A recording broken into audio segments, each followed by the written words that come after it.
Salut mes gâtés, dernière vidéo sur l'oracle de G, ou du moins sur l'interprétation des cartes en unité, quoi, enfin chacune indépendamment les unes des autres. Donc la numéro 53, c'est la flûte brisée. Donc ceci représente clairement une dispute. Voilà, le verre brisé, ce qui peut arriver lorsqu'on se dispute. Ça représente pas nécessairement la fin d'une relation, mais quelque chose qui se casse. Donc au niveau affectif, ça annonce bien entendu une dispute dans le couple, si ça sort avec la carte du couple. Ça annonce aussi une dispute avec un ami, si elle sort avec la carte du chien. Une dispute dans le travail, avec le travail. Voilà, en gros, bon, c'est pas une carte qui est super cool.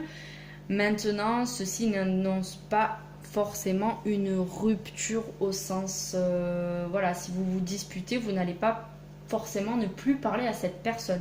Donc ça peut être une dispute entre guillemets bénigne, comme une dispute beaucoup plus grave si elle sort par exemple avec la carte de la mort. Là, ça veut dire que suite à cette dispute, c'est mort quoi avec la personne. C'est fini, terminé, quelque chose est rompu clairement.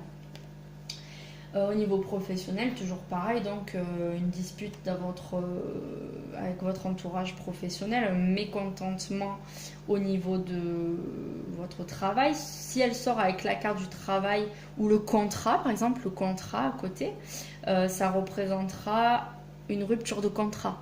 Donc peut-être un licenciement ou vous qui faites la démarche de quitter votre entreprise. Voilà. Au niveau de la santé, elle met en garde contre une blessure, donc une fracture peut-être, le fait de se casser quelque chose, le fait de se couper littéralement, voilà, un coup de couteau, quelque chose de tranchant. Au niveau de la personnalité, bien sûr, ça représente quelqu'un qui est colérique, qui est impulsif et qui peut être agressif. Imaginez qu'on vous...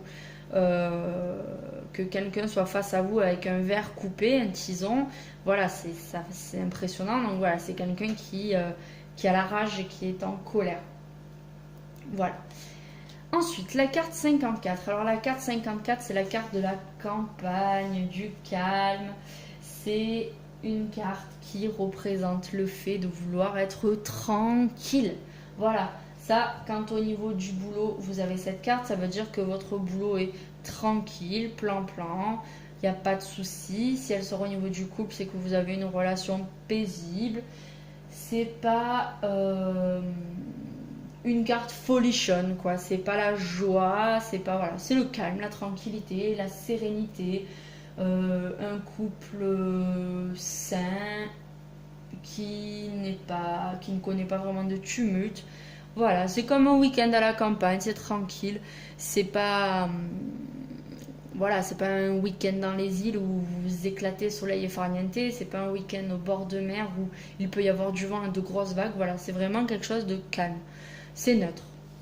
Au niveau de la personnalité, ça va indiquer quelqu'un de calme, de doux, d'agréable.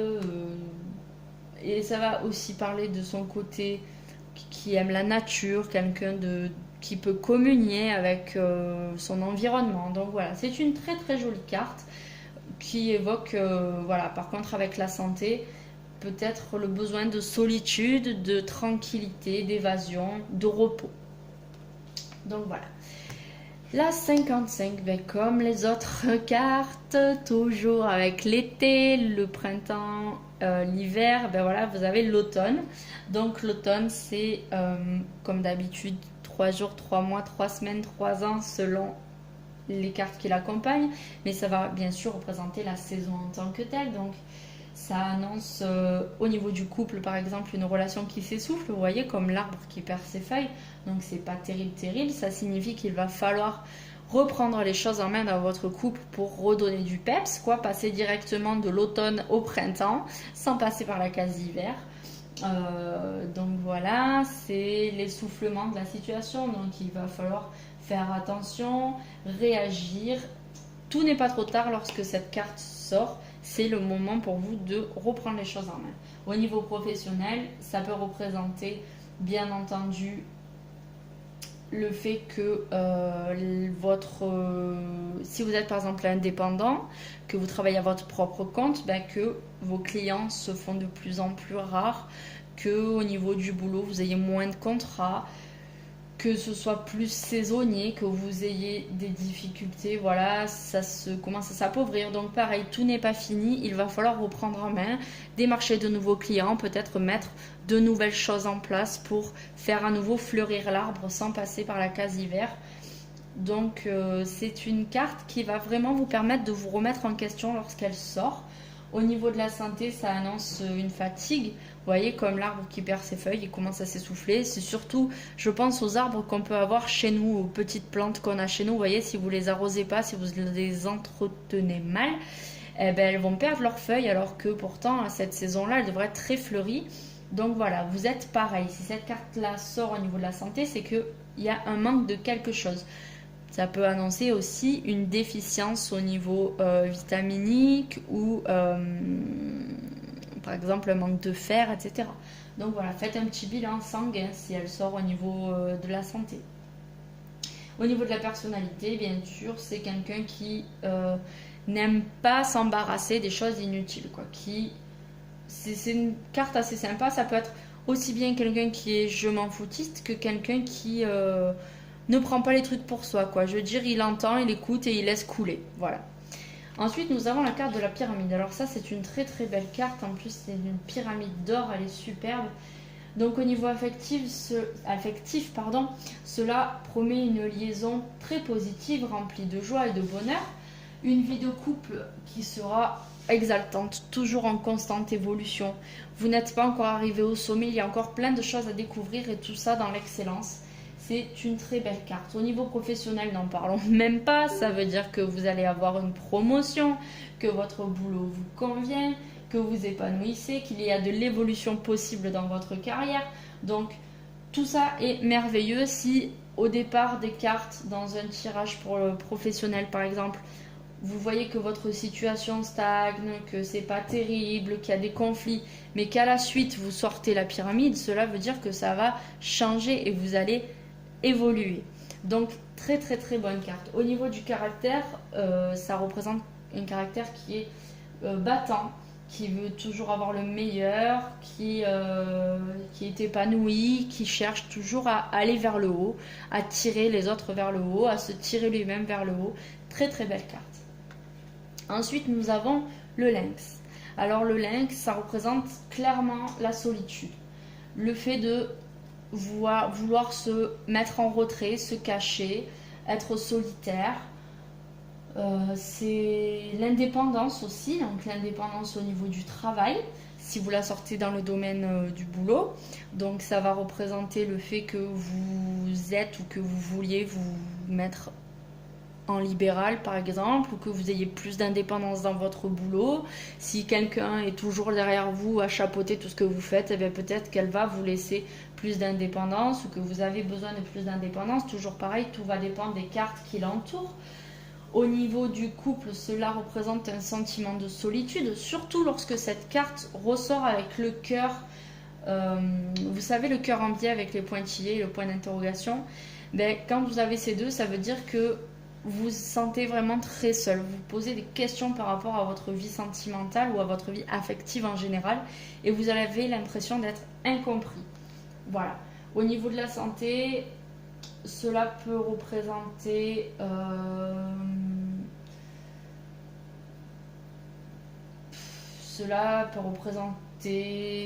la solitude dans votre maladie, le manque de soutien, l'indépendance à quelque chose. Ça peut aussi parler, voilà, pas forcément de la maladie, mais si vous êtes gros fumeur, que vous êtes une personne alcoolique, ou que la personne à qui vous tirez les cartes a des problèmes d'alcool, ou quelqu'un de son entourage a des problèmes d'alcool, cela va représenter le fait que cette addiction va la rendre indépendante contre sa volonté, c'est-à-dire qu'elle va se retrouver seule malgré elle parce qu'elle a cette addiction.